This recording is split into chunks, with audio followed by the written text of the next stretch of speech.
Hello students, welcome to PVR study. तो बच्चों, जैसा आप जानते हैं क्लास 9th के एनसीईआरटी मैथमेटिक्स आप पढ़ रहे हैं। आपका चैप्टर 8वां चल रहा है।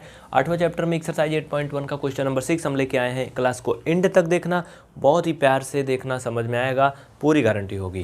क्वेश्चन पहले पढ़ते हैं, उसके बाद फिर हम बात करेंगे कैसे इसका सोल्यूशन करेंगे। कह रहा कि समांतर चतुर्भुज, समांतर चतुर्भुज मतलब आप जानते हैं पैरेललोग्राम है ना, जिसका नाम है ABCD। कह रहा है इसका विकर्ण यानी AC, विकर्ण मीन्स बोलें तो डायगोनल, डायगोनल जो AC है वो एंगल A को बिसेक्ट करता है। ठीक है, एंगल A को प्रतिच्छेदित समद्विभाजित कर रहा है, यानी इसको दो भाग में बराबर बराबर बांट रहा है।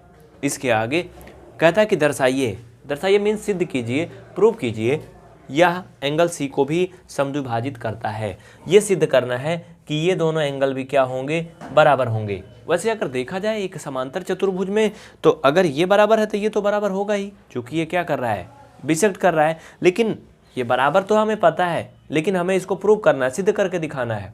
दूसरा, इसमें यह भी प्रूव करना है कि ये एक प्रकार का क्वाड्रेटरल है, ये रेम्बस है, समचतुर्भुज भी है, ये भी इसे प्रूव करना है।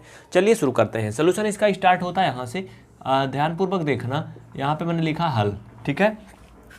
चलो लिखो, यह कोण C को भी समद्विभाजित करता है, ये तो हमें प्रूव करना है। चूँकि ये अगर हम इसका नामकरण कर दें, आप लोग ये देखो, इसका एंगल A, इसका 2, हाँ, इसका 3, इसका 4। अरे ABCD चाहे कर लो, चाहे 1 2 3 4 कर लो, समझने में आसानी होगी। अगर ये AC जो है A को समद्विभाजित कर रहा है, बिसेक्ट कर रहा है, इसका मतलब ये दोनों कोण बराबर होंगे। भाई बिसेक्ट कर रहा है, आधा आधा होंगे, तो हम यहाँ पे लिख सकते हैं angle first to angle second, ये कर सकते हैं। रीजन लिख देंगे ब्रैकेट में, ये समीकरण 1 हो जाएगा, बना लो। कोष्ठक में रीजन लिखो, AC कोण A को समद्विभाजित करता है। ठीक है, समद्विभाजित करता है। इंग्लिश वाले लिखेंगे AC बिसेक्ट एंगल A। ठीक है, AC बिसेक्ट एंगल A। आप लोग लिखेंगे हिंदी वाले समद्विभाजित करता है। ठीक है, चलो समद्विभाजित करता है, ये हो गया बराबर। ये तो हमने बराबर कर लिया, ठीक है, इसमें तो कोई लफड़ा नहीं है। लेकिन हम एक काम और कर सकते हैं बच्चा, एंगल 2 को एंगल 4 के बराबर भी कर सकते हैं। क्यों, लिखो, मैं बता रहा हूँ। देखो, एंगल 2 इक्वल एंगल 4 भी आप कर सकते हो, इक्वेशन नंबर सेकंड हो जाएगा। लेकिन आप कहोगे काहे कर दिए बराबर, तुम कैसे कर दिए? लिखो, ये दोनों समांतर रेखाएं हैं AB और CD, इनको एक तिर्यक रेखा काटती है, तो उस रेखा के विपरीत दिशा में और सम्मुख बने जो कोण होते हैं वो अंतः आंतरिक कोण कहलाते हैं। लिखो रीजन, रीजन लिखो अल्टरनेट इंटीरियर एंगल।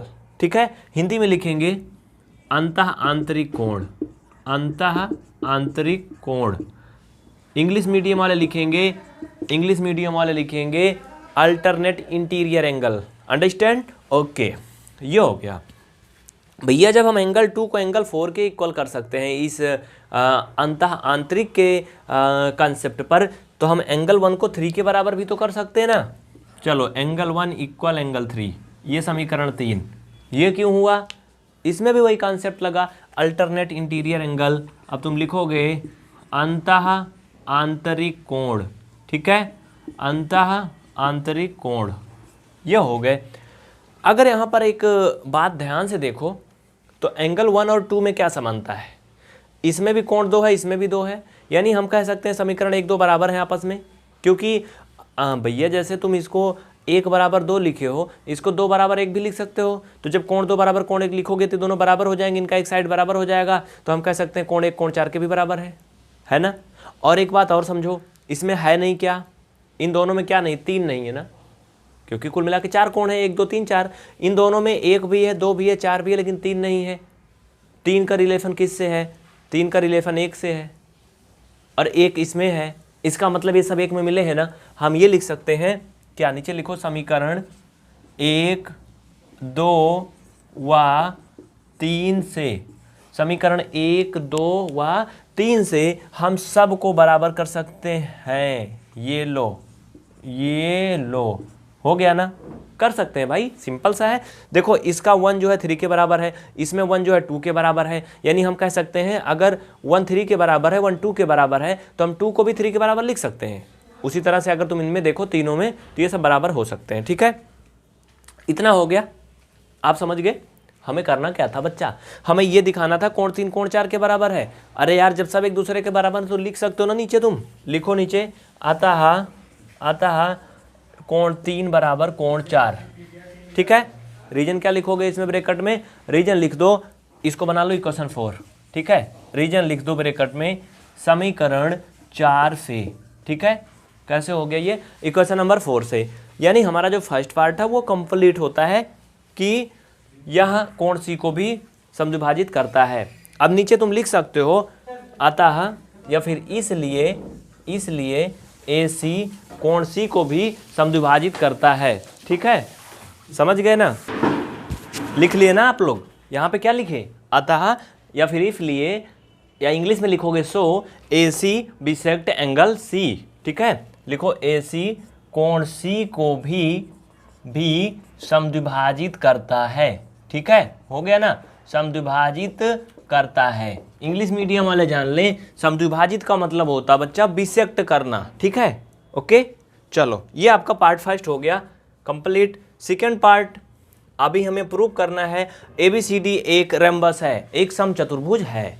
इसको जल्दी से आप नोट करिए या वीडियो को रिज्यूम करिए, टच करिए, रोकिए स्क्रीन पे और लिखिए। कुछ सेकंड का आपके पास टाइम है, उसके बाद मैं इसको इरेज करके और नेक्स्ट स्टेप आपके सामने प्रस्तुत कर रहा हूँ। जल्दी करो भाई, बहुत जल्दी करो, फास्ट। देखिए अब सेकंड में हमें ये प्रूव करना है कि एक रेम्बस है, ABCD एक समचतुर्भुज है। सिंपल सा है, हमने अभी क्वेश्चन नंबर 4 फाइंड किया था कि सभी एंगल आपस में इक्वल हैं, ये सिंपल है। तो भैया एक काम आप जानते हो, सॉरी एक परमीय आपने पढ़ा था कि जब कोई भी दो कोण आपस में बराबर हैं तो उनकी जो सम्मुख भुजाएं होती हैं वो बराबर होती हैं। ऐसे ही तो लिखते हैं ना, बराबर कोण की सम्मुख भुजा बराबर होती है। तो तुम एक काम कर सकते हो, एंगल 1 के जो सामने की भुजा है, अगर हम देखें कोण 1 के सामने की भुजा ये CD है ना, तो CD क्या है, ये 1 के नीचे आप लिख सकते हो। इसके बाद अब कोण 2 की अगर बात करें तो कोण 2 पे आप लोग बहुत ही प्यार से समझो, एंगल 2 के सामने की भुजा कौन सी है, तो एंगल 2 के सामने की भुजा ये है बच्चा, कौन सी, BC है। तो तुम यहाँ पे क्या लिख सकते हो, यहाँ पे लिख सकते हो BC। उसके बाद अगला देखो, अगर हम बात करें एंगल C की, सॉरी थर्ड नंबर, तो एंगल 3 ये है, इसके सामने की भुजा ये AB है ना, तो यहाँ पे तुम लिख सकते हो बच्चा AB, ठीक है।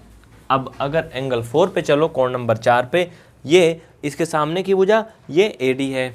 ये हो गया। देखो करना क्या था, कह रहा था कि सिद्ध करो एक समचतुर्भुज है।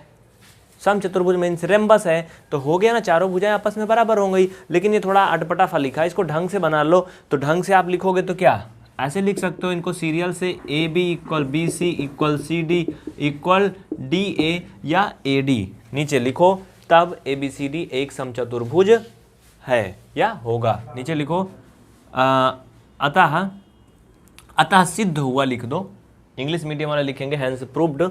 लिखो अतः सिद्ध हुआ ABCD एक समचतुर्भुज है, ठीक है। ये चीज़ जरूर लिखना एग्जाम में, जिससे कि पूरे नंबर मिले। बस हो गया प्रूव, यही तो करना था ना। नीचे लिख दो इति सिद्धम, अतः सिद्ध हुआ, हैंस प्रूव्ड, कुछ भी लिख दो या मत लिखो, ऐसे हो गया, ठीक है। तो ये क्वेश्चन यहाँ पे कंप्लीट होता है। अगला क्वेश्चन हम आपको करवाएंगे, इस समय थोड़ा टाइम कम है इसी लेके क्वेश्चन मिल रहे हैं। तो आप सभी अगर इसे यूट्यूब पे, फेसबुक पे या कहीं भी देख रहे हैं तो चैनल को सब्सक्राइब करें, पेज को लाइक करें। अगर हम ये हमारा वीडियो आप इंस्टाग्राम या ट्विटर पे देख रहे हैं तो फॉलो जरूर करें, जिससे कि आपको हर एक क्लास मिल सके।